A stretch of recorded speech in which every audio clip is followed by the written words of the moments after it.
L'oubli d'un seul type de charge peut entraîner l'écroulement de la structure dans les années à venir. Voilà, je suis Lambert Kabengele, étudiant en architecture à l'Institut supérieur d'architecture et d'urbanisme. Aujourd'hui, je vous parle vite fait du calcul des charges en génie civil. Vous devez savoir que le calcul des charges est un élément fondamental dans la conception des infrastructures car il assure la résistance, la durabilité et la stabilité de l'ouvrage en tenant compte de toutes les charges qui agissent sur cet ouvrage. Et vous ne devez pas oublier que l'oubli d'un seul type de charge peut entraîner l'écroulement de la structure dans les années à venir. Et parmi les types de charges, je citerai la charge permanente. On parle de la charge permanente lorsqu'on voit la charge propre de la structure d'abord. Mais il n'y a pas que la charge propre de la structure qui figure parmi les charges permanentes. C'est ce que beaucoup ignorent et c'est ce qui est même à la base de plusieurs écroulements de bâtiments ces derniers temps.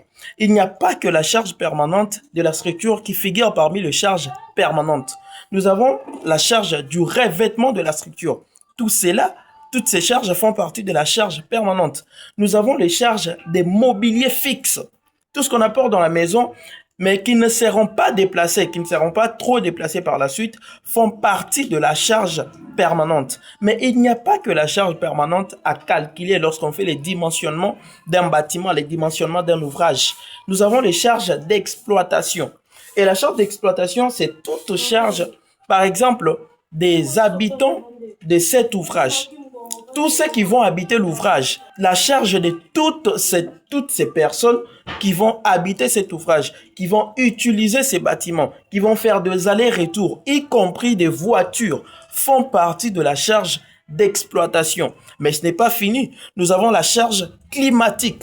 Il faut savoir que lorsque vous construisez une maison et qu'à la hauteur, la maison atteint déjà 8 mètres ou plus, il y a des charges qui s'ajoutent.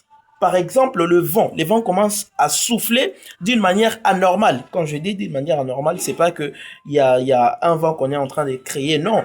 Mais c'est que les vents commencent à souffler un peu plus fort que lorsqu'on est ici, comme d'habitude, lorsqu'on est ici en bas. Et il faut tenir compte de ça lorsque vous faites les dimensionnements de votre maison. Il n'y a pas que ça, il y a aussi la pluie. Lorsqu'il plaît, il y a des charges qui s'ajoutent sur la maison. Et si vous ne tenez pas compte de ça, votre maison risque de s'écraser dans les années à venir. Mais je n'ai pas fini. Nous avons aussi les charges dynamiques. Lorsque vous construisez votre maison au bord d'une route ou au bord d'un chemin de fer, vous devez savoir que lorsque les voitures font des allers-retours, cela réagit, cet effet réagit sur votre maison. Si vous ne tenez pas compte de ça, votre maison risque de s'écraser dans les années à venir. Voilà, je vous ai parlé ici du calcul de charges, en bref, en génie civil. Et je vous donne rendez-vous dans la prochaine vidéo et j'aborderai un autre thème qui est également très important dans le BTP. Si vous avez quelque chose à ajouter, mettez-les en commentaire et n'oubliez pas de liker, de commenter et de partager.